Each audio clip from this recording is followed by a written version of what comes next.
दल सागर तालाब, ठीक है, दल सागर तालाब। यहाँ पर रामू का घर है शायद, ये रामू का घर है। यहाँ पर शासकीय प्राथमिक शाला लूघरवाड़ा, ये लूघरवाड़ा है। और यह है सृष्टि वेयर हाउस, ठीक है। तो वेयर हाउस क्या क्या होते हैं, जहाँ पर खाद्यान्न या अनाज को रखा जाता है, वह वेयर हाउस होते हैं। तो आप इसको किताब में खोल लीजिए, आपको सभी स्पष्ट दिखाई देंगे। अब इसी से संबंधित हमें प्रश्न करने हैं, तो आप थोड़ा इसको ध्यान रखना कि ये पूर्व है, यह पश्चिम है, ऊपर उत्तर है और नीचे दक्षिण है, ठीक है। इसे संबंधित हम लोग प्रश्नों के जवाब देंगे। तो आगे चलते हैं, जैसा कि लिखा है प्रश्न क्रमांक 1 पर कि अम्बरीश के घर से रामू का घर किस दिशा में है। तो आप अपने चित्र में देखिए तो आपको पता चलेगा कि अम्बरीश के घर से रामू का घर दक्षिण दिशा में है, ठीक है। रामू का घर कहाँ बना था, सबसे नीचे बना था, ठीक है। तो दक्षिण दिशा होगी वहाँ, ठीक है। तो अम्बरीश के घर से रामू का घर दक्षिण दिशा में है, ठीक है। दूसरा प्रश्न लिखा है सृष्टि वेयर हाउस कहाँ बना था, पश्चिम की तरफ सबसे ऊपर बना था सृष्टि वेयर हाउस, जबलपुर के थोड़ी जस्ट नीचे। तो सृष्टि वेयर हाउस से रामू के घर जाने के लिए, वो सॉरी प्रश्न पढ़ना था हमें, हम उत्तर पढ़ने लगे। तो प्रश्न पढ़ते हैं, प्रश्न पढ़ते हैं। तो लिखा है सृष्टि वेयर हाउस से रामू के घर जाने के लिए कौन कौन से स्थान से होकर जाएंगे, मतलब कौन कौन से स्थान मिलेंगे हमें, उनके नाम लिखिए। तो उत्तर है सृष्टि वेयर हाउस से रामू के घर जाने के लिए उदय स्कूल मिलेगा, जिला शिक्षा केंद्र और डाकघर से होकर जाएंगे। कि 3 स्थान मिल रहे हैं, कौन कौन से, उदय स्कूल मिल रहा है, जिला शिक्षा केंद्र मिल रहा है और डाकघर मिल रहा है, ठीक है। डाकघर जहाँ से हम चिट्ठी एक स्थान से दूसरे स्थान भेजते हैं, ठीक है। तो यह आपके प्रश्न क्रमांक 2 का जवाब हो गया। आगे चलते हैं, तो प्रश्न क्रमांक 3 लिखा है शासकीय प्राथमिक शाला लूघरवाड़ा दल सागर तालाब, जो सबसे नीचे था, दल सागर तालाब कहाँ था, सबसे नीचे था। तो दल सागर तालाब से कौन सी दिशा में है, तो कौन सी दिशा में है इसका जवाब हमें देना है। तो आप पहले क्या करें कि पहले और दूसरे का जवाब इस प्रकार लिख लें। अब हम प्रश्न क्रमांक 3 को थोड़ा स्क्रॉल कर लेते हैं और लिखते हैं। तो उत्तर है शासकीय प्राथमिक शाला लूघरवाड़ा उत्तर पश्चिम दिशा में है। क्या है कि दल सागर नीचे बना है, सबसे नीचे दक्षिण में, और यहाँ से इस प्रकार जो शासकीय प्राथमिक शाला लूघरवाड़ा है, इस प्रकार रास्ता मुड़ा हुआ है पश्चिम की तरफ। तो आप देखेंगे कि यहाँ से उत्तर की तरफ भी पड़ रहा है और फिर पश्चिम की, तो इसका आंसर उत्तर पश्चिम होगा, ठीक है। इस प्रकार से पढ़ रहा है वो, क्योंकि वो पूरी ना तो इस तरफ है कि पूरा पश्चिम कह दें हम लोग, न इस तरफ है कि पूरा उत्तर कह दें। तो इस प्रकार से हमें उत्तर पश्चिम लिखना पड़ेगा, ठीक है। तो इसका उत्तर हुआ कि दल सागर से शासकीय प्राथमिक शाला लूघरवाड़ा उत्तर पश्चिम दिशा में है, ठीक है, उत्तर पश्चिम दिशा में। आगे चलते हैं प्रश्न क्रमांक 4 की ओर। तो प्रश्न क्रमांक 4 लिखा है दल सागर से जबलपुर जाने के लिए कौन सी दिशा में जाना पड़ेगा।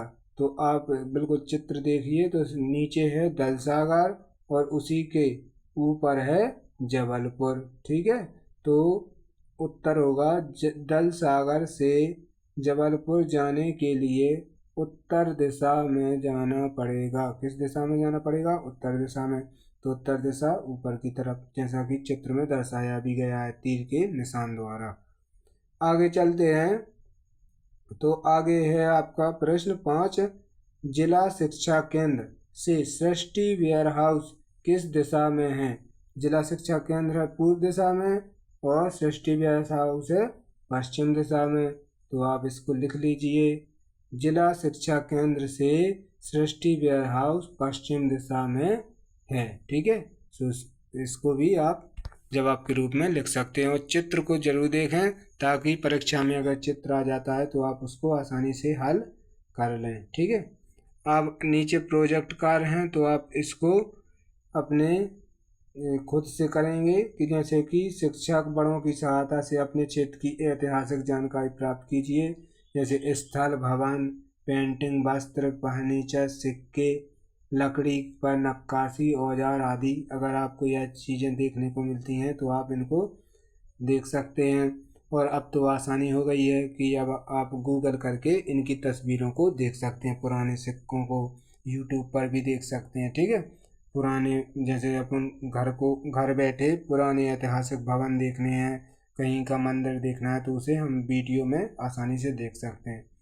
फिर है अगला कि निम्नलिखित बिंदुओं के आधार पर जानकारी एकत्रित कीजिए। पता लगाइए कि उस वस्तु को बनाने में किस सामग्री, किन औजारों का उपयोग किया गया है, कि मतलब यह पत्थर से बने हैं कि मिट्टी से बने हैं कि लकड़ी से बने हैं, तो उस सामग्री का पता करें। लोहे के बने हैं, क्या उसे हाथ से बनाया गया था और औजारों से बनाते हैं, अथवा औजारों से बनाते हैं, उसे हाथ से बनाया गया है या किसी हथियार से या औजार से बनाया गया है। फिर क्या वह क्षतिग्रस्त, मतलब टूटा फूटा तो नहीं है, क्षतिग्रस्त कहलाता है टूटा फूटा, अथवा टूट फूट गई है। यदि ऐसा है तो उसके क्या कारण थे, क्योंकि कई जो पुराने भवन हैं, इमारतें हैं या मूर्तियां हैं वो अब वर्तमान समय में टूटी फूटी स्थिति में मिल रही हैं। तो उसके क्या कारण है कि वो टूट गई। ठीक है, कि किसी राजा ने तोड़वाई हैं या फिर समय के साथ उनमें क्षति पहुंची है, मतलब टूट गई हैं वो। तो आप इसको भी जानकारी कर सकते हैं। यदि वह अच्छी स्थिति में है तो उसे संरक्षित कैसे रखा गया है। जैसे कि कई वस्तुएं वर्तमान समय में भी बहुत ही अच्छी स्थिति में हैं, तो उन्हें कैसे संरक्षित किया गया है और वह कहाँ रखी है। जैसे संग्रहालय में जो रखी रहती हैं वस्तुएं उन्हें संरक्षित किया गया है, और कहीं भी जो देख रेख बनी हुई है उन्हें भी संरक्षित किया गया है। तो हम लोग कैसे संरक्षित किया गया है यह बता सकते हैं। अतीत मतलब पुराने समय में उसका किस प्रकार उपयोग किया जाता था, क्या आज भी उस जैसी वस्तुएं उपयोग में लाई जाती हैं।